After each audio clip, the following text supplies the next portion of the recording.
मेरे प्रिय बच्चे, वह जो तुम्हारा हृदय किसी को दे सकता है, वह तुम्हारे हाथ भी नहीं दे सकते। मौन होकर भी जो तुम्हारे व्यवहार से कहा जा सकता है, वह संभवतः तुम्हारे शब्द भी नहीं कह पाएंगे। जब तुम अपने आसपास के लोगों की प्रसन्नता में अपनी प्रसन्नता खोज लेते हो, तो दुनिया की कोई भी शक्ति कभी भी तुम्हें दुखी नहीं कर सकती। कोई भी असफलता परेशानी नहीं कर सकती। जिस प्रकार हंस दूध में मिले पानी को छोड़कर सिर्फ दूध को ही पी लेता है, उसी प्रकार से तुम्हें भी संसार से केवल अच्छे विचार लेने हैं और बुरे विचारों को छोड़कर आगे बढ़ते जाना है। अच्छे विचारों को आत्मसात के करते हुए इतने व्यस्त रहो कि तुम्हें जीवन में द्वेष, ईर्ष्या, डर, दुख और पछतावे के लिए समय ही ना मिले। ऐसा इसलिए क्योंकि जो अधिकतर समय खाली रहता है, उसी को सबसे अधिक खालीपन और दुख का आभास होता है। दुख यदि है तो उसका आवाज को कम कर सकते हो। दुख का हास कम होगा, तभी तो तुम्हारी ऊर्जा सही दिशा में लग पाएगी।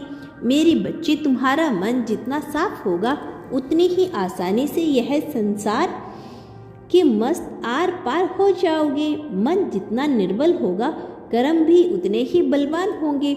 वैसे ही इस संसार के पार आलंकन करना तुम्हारे कर्मों का ही होगा, तुम्हारी संपत्ति का नहीं। जब तुम्हारा विवेक तुम्हारी आदतों पर भारी पड़ने लगे, तब यह समझ जाना कि तुम सही रास्ते पर हो और तुम्हारी भक्ति, तुम्हारी साधना का फल मिलने वाला है। तुम्हें प्रारंभ हो गया है। मेरे बच्चे, मैं अपने जीवन में आगे बढ़ो, खूब तेज गति से बढ़ो, लेकिन संभल कर रहना, क्योंकि बहुत से लोग तुम्हारे गिरने की प्रतीक्षा में बैठे हैं। जैसे ही तुम डगमगाओगे तो वह अपना सही रूप लेकर तुम्हारे सामने आ जाएंगे। इसके लिए संतुलन बनाए रखना, अपने हर कदम पर पूरा ध्यान रखना। किसी को खुश करना हो तो सबसे आसान है उसकी प्रशंसा कर दो। इसी संसार में किसी को भी पसंद रहना तो उसकी प्रशंसा कर दो, परंतु प्रशंसा करने के लिए झूठ भी बोलना पड़ता है। कोई यदि सच बोलेगा तो प्रशंसा नहीं, निंदा भी करेगा। जो निंदा करेगा वही तुम्हें सही मार्ग दिखाएगा, जिस पर बढ़कर ही तुम्हें एक व्यक्तित्व बेहतरीन व्यक्तित्व के रूप में उभार पाओगे। बुरा समय भी लोगों के कई रूपों में दिखाई देता है। वह लोग जो जी जी कहते नहीं थकते थे, वह अब भी तू तू कहने लगते हैं। ज़्यादा समय हर व्यक्ति को कभी न कभी अपने जीवन में देखने को मिलता ही है। यही तुम्हें सही लोगों और परिस्थितियों से परिचित करवाता है। यही तुम्हें तैयार करता है एक नई मार्ग और लक्ष्य के लिए, बेहतर से बेहतरीन बनने के लिए। मेरे बच्चे, अपने जीवन में तुम जिस भी व्यक्ति से प्रेम करते हो, उसे प्राप्त करने की उपेक्षा मत रखो। प्रेम प्रदान करना सिखाता है, प्राप्त करना तो स्वार्थ व्यक्ति की निशानी है। प्रेम निस्वार्थ का कोई स्थान नहीं। तुम्हें भी उपेक्षा नहीं करनी चाहिए, उसे दुख भी कम होता है और विश्वास भी पक्का रहता है। और यह विश्वास और भरोसा रहता है, वहाँ प्रेम अपने यहाँ बढ़ता चला जाता है। तुम्हारी मेरे प्रति श्रद्धा, तुम्हारी भक्ति, जो तुम्हें कठिन परिस्थितियों से लड़ने की शक्ति बढ़ाती है। तुम्हारी श्रद्धा ही तुम्हें सब कर्मों की ओर भूल गई। यही सप्ताह तुम्हारे प्रारंभ को भी बदलने वाला है। इससे तुम्हें वह भी प्राप्त होगा जिसकी अभी तक तुम्हें आशा भी नहीं की थी। भले ही वह रिश्तों से संबंधित को अथवा संपत्ति, स्वास्थ्य आदि से संबंधित हो, सब अपने आप होता चला जाएगा। एक भक्त हर संसारिक कार्य में शारीरिक रूप लेने से लिप्त होते हुए भी अपने आध्यात्मिक स्वरूप में एक दृष्टा की भांति समस्त संसारिक गतिविधियों को देखता रहता है। तुम्हें भी इसी तरह से सब अपने आप प्राप्त हो जाएगा, प्रतिष्ठित होने लगेगा। मेरे बच्चे, इस संसार में तुम जिस अवस्था से गुजरते हो, उसके लिए कोई अन्य नहीं, हम स्वयं जिम्मेदार होते हैं। न तो कोई तुम्हें क्रोध दिला सकता है और न ही तुम्हें कोई खुश कर सकता है। यह सभी भाव तुम्हारे नियंत्रण में है। उनकी उत्पत्ति के कारण प्रतिदिन जन्म लेता है और प्रतिदिन उनका अंत भी हो जाता है। लेकिन इन दोनों ही परिस्थितियों में तुम भावनाओं से वशीभूत मत हो जाना, उससे बचना है तो मेरा स्मरण करते रहना।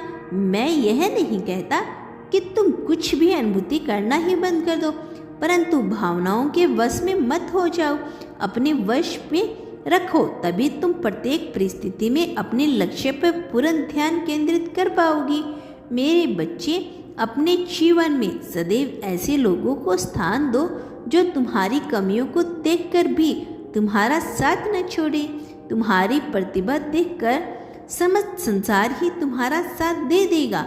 जो तुम्हारी कमियों को जाने, उन्हें समझने, उन्हें स्वीकार या फिर उन्हें सुधारने में तुम महक सहायक बने, वही रखती है तुम्हारे अच्छे समय में तुम्हारे साथ के योग्य हो। ऐसे ही लोग तुम्हारी अपनी कहे जाने के योग्य हैं। जो तुम्हारा अपना होगा वह मात्र तुम्हें खुश करने वाली बातें नहीं कहेगा, वह तुम्हारी आलोचना भी करेगा। निर्णय तुम्हारा है, मात्र खुश होना या तो प्रशंसा सुनते रहो। बेहतर उत्तम बनना है तो निंदा सुननी पड़ेगी। अपनी कमियां और गलतियां बताने वालों की बात सुननी पड़ेगी, उन गलतियों को सुधारना पड़ेगा, तभी तुम जीवन में आगे बढ़ पाओगे। इस समस्या सभी के जीवन में आती है। हम सब अपने अपने तरीके से भी लड़ते भी हैं, परंतु कई बार तुम समस्या में हारा हुआ और टूटा हुआ महसूस करने लगते हो। ऐसे में होता यह है कि तुम्हारी समस्याओं के बारे में मन ही मन सोचकर उससे इतना अधिक बढ़ा ले देते हो जितनी बड़ी वह समस्या असल में होती नहीं है।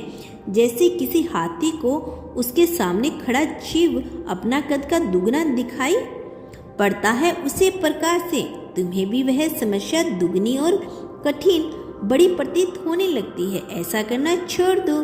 जितनी सहजता से सफलता को स्वीकारते हो, उतनी ही सहजता से समस्याओं को स्वीकार करो और उसका समाधान करो। मेरे बच्चे, सांसारिक संबंधों को निभाना आसान नहीं है।